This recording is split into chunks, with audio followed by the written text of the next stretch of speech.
Ang type layer ay ilang beses na natin nabanggit sa mga nakaraang tutorial sa series na ito.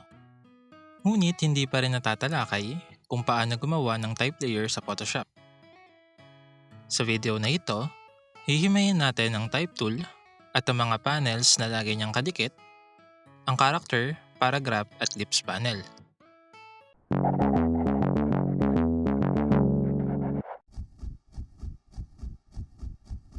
Ang shortcut sa type tool ay letter T, and by default, masaselect niya si horizontal type tool. Una, gumawa tayo ng horizontal text. Mapapansin dito sa options bar ang settings ng ating type tool.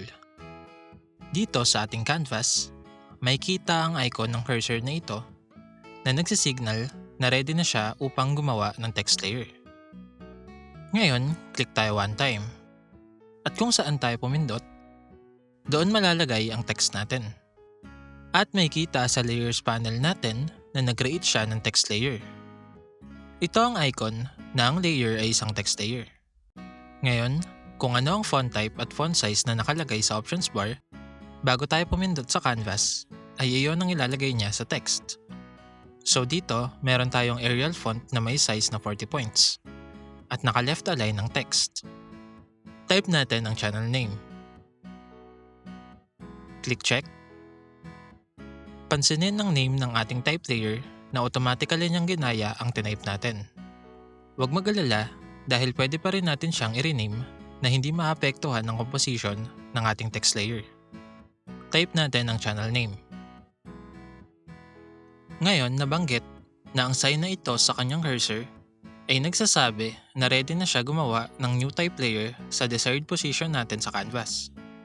Pero ngayon, kapag itinapat ko siya sa existing type layer, mapapansin na nawala ang back sa cursor. Ito ang nagsasabi na ready na siya upang pumasok sa edit mode at i-modify ang existing layer. So kapag hindik natin, mapupunta tayo sa edit mode ng text layer natin. Dito pwede natin siyang i-highlights, baguhin natin ang font style ng text at gawin nating bold. Pwede rin natin i-resize ang highlighted text gamit ang font size setting or slider niya sa font size symbol. Dito naman sa layers panel, kapag dinouble click ko ang symbol, automatically ma-highlight ang ating text. Click muna natin ang check. Dito, take notice na hindi naman kailangan highlighted ang text upang mapalitan ang kanyang font at size. Basta nakaselect ang type layer sa layers panel at wala ka sa edit mode, pwede na natin siyang i-modify directly. But take note also na kapag ito ang ginawa mong method sa isang type layer na may text na naglalaman ng iba't ibang font or font style, katulad nitong ating channel name, babaguhin niya ang buong type layer according sa pinili mong bagong settings. Katulad nito na binago natin ang settings sa Arial Regular na may 40 pixel size. Next na importante na kailangan natin tandaan, kapag nasa edit mode tayo, hindi tayo maaring mag-press ng ibang shortcut keys ng ibang tools. Kunwari ay gusto natin ilipat to using Move tool at pinindot natin ang letter V na kanyang shortcut. Obviously, mag-i-input lang ito sa ating text sa edit mode. Ang ways para umalis ng edit mode ay mag-select manually ng new tool sa tool section, i-click ang check to confirm, or press Ctrl+T plus Enter. At aalis na siya sa edit mode. Ayusin natin ang position ng ating text using Move tool. Balik tayo sa text tool by pressing T. Ngayon naman, imbis na click lang, hold click and drag natin siya. At lalabas itong bounding box na may dotted ang lines. Gumawa tayo ng paragraph at i-type natin ang sikat na pangram. Copy natin siya by pressing Ctrl+C. Then, paste ng 4 na beses by pressing Ctrl+V. Another way para mawala sa edit mode, click lang tayo sa labas ng canvas. Now, change natin ang font size sa 30. Itong bounding box niya ay ang limit ng appearance ng kanyang text. Ang symbol na ito sa ibaba ay ang nagsasabi na kailangan pang lakihan ng bounding box upang ipakita ang lahat ng text sa loob.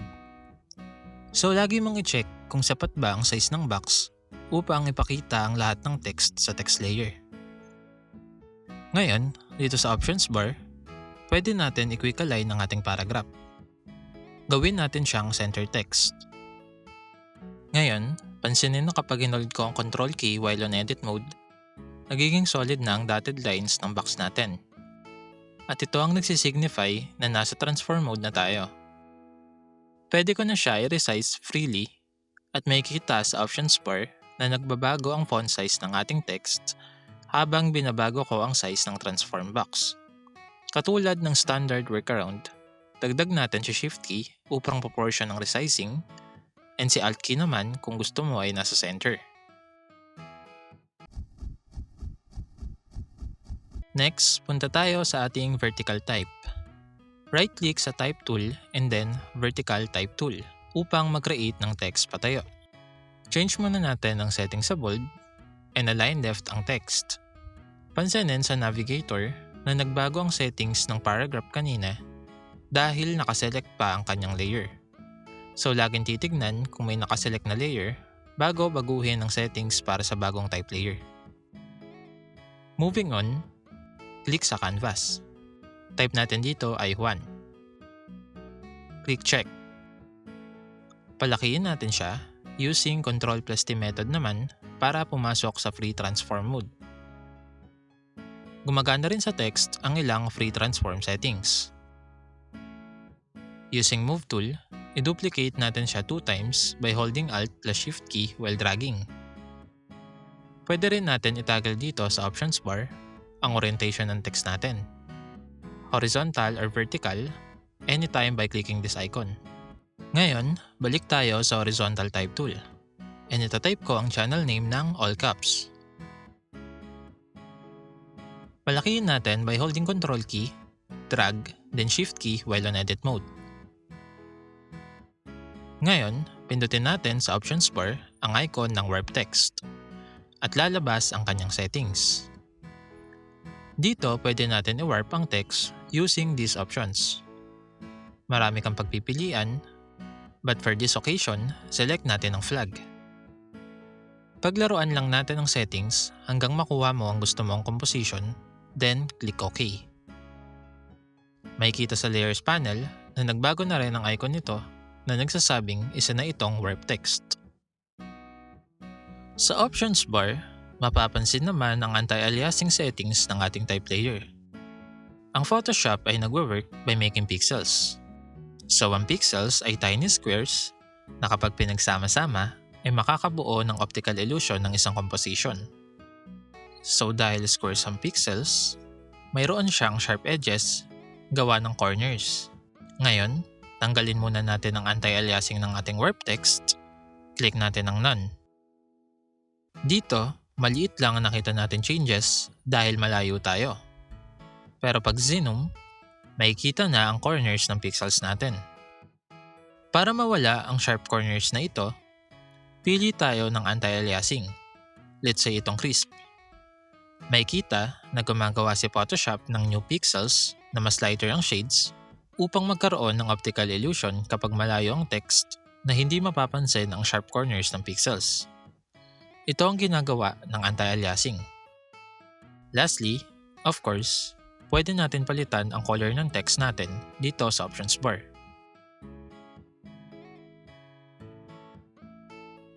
Moving forward, buksan natin ang characters at paragraph panels.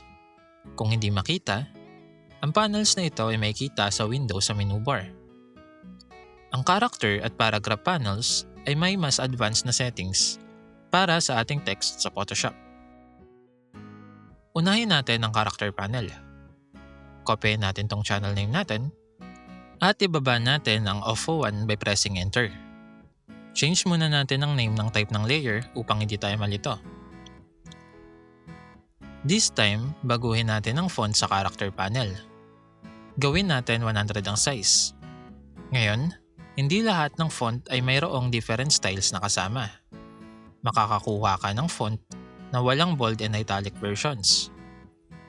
Dito kay Photoshop, merong different text styles. pwede tayong mamili dito ng isa or combinations ng different text styles para sa ating font family. In this occasion, pipiliin ko ang all caps at fox bold.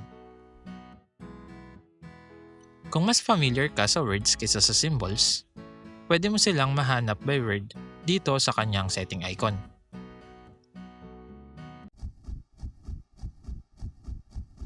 Set natin ang leading upang umangat at bawasan ang horizontal space between words. Dito, pwede nating ayusin ang kerning ng texts upang maging proportional siya visually. Ayusin din natin ang tracking or distansya ng selected letters. At dito, pwede natin ayusin ang height and lapad ng letters natin.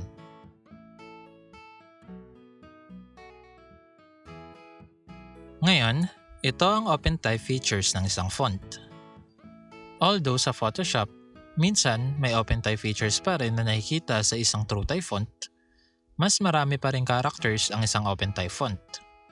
Para malaman kung open type ang isang font, ito ang kanyang symbol. At ito naman sa true type font. Hindi naman ito ganun kahalaga. Pero sa madaling explanation, ang true type font ay ang older formats ng fonts na ginagamit dati. Ang newer format ay ang open type fonts na mas maraming character set na makikita natin mamaya sa glyphs. At nag-o-offer siya ng automatic alternative character and ligature support. So pili tayo ng open type. Type natin dito, flower.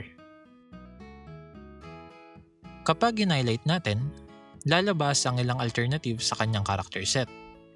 Ito yung glyphs na tinatawag. May kita na mayroong available open type feature sa kanyang font. Pag pinili natin, nagbabago ang style ng ilang characters. Try natin sa 1/2. Imbis na ganito yung design ng fraction, pwede natin ibahin dito ang style sa kanyang open type feature. Sa ordinals, imbis na ganito ang itsura ng first, magiging ganito siya sa open type ordinal support. Sa true type font, pili tayo. Walang lumalabas na available open type features at wala ring glyphs na alternative. So kung gusto mo ng mas maraming alternatives, make sure na ang download mong font ay ang open type font. Lastly, maaaring reset ang settings ng ating font dito sa setting. Then, reset character. Para naman sa paragraph tutorial, duplicate natin ito. Change name sa layer upang hindi malito. Change natin sa regular, 24 pixel size. Copy text natin upang dagdagan ng isa pang paragraph.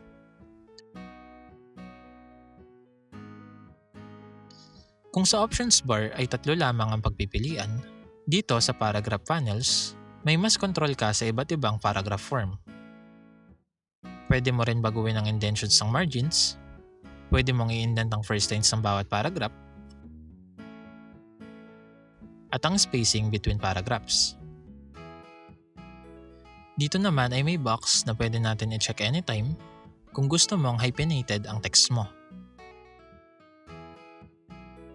Lastly, buksan naman natin ngayon ang glyphs sa ating window. Copyin natin itong paragraph ulit at i-change natin ang font.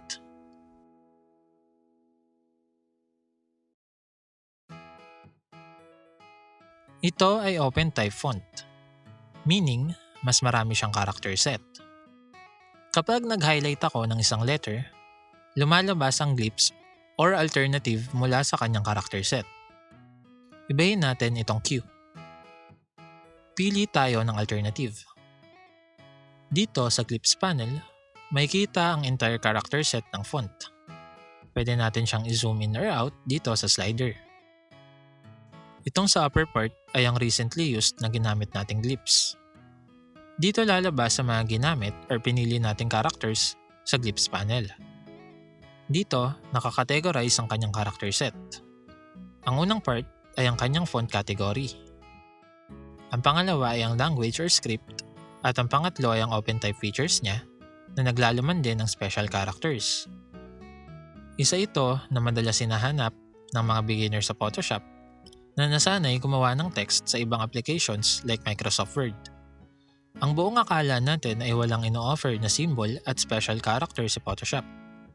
Mahanap natin sila dito sa ating glyphs. And also ang iba pang symbols na madalas natin ginagamit katulad ng enye. Sa TrueType font naman, mapapansin na konti lang ang kanyang character set at obviously walang OpenType features. At yan ang paraan sa paggawa ng text sa ating Photoshop. Kung matatandaan natin ang workaround ng ating type tool, hindi tayo mahihirapan gamitin ito sa mga susunod nating projects. Marami pa ang magagawa at maidadagdag natin sa mga text na ito at maipapakita ito sa mga susunod pang beginner videos. Pangalawa pa lamang ito sa 5 uri ng layers at matatalakay pa natin ang iba pa sa series na ito. Kung meron mang katanungan, maaaring magsadya sa ating comment section. Maraming salamat at mabuhay kayong lahat.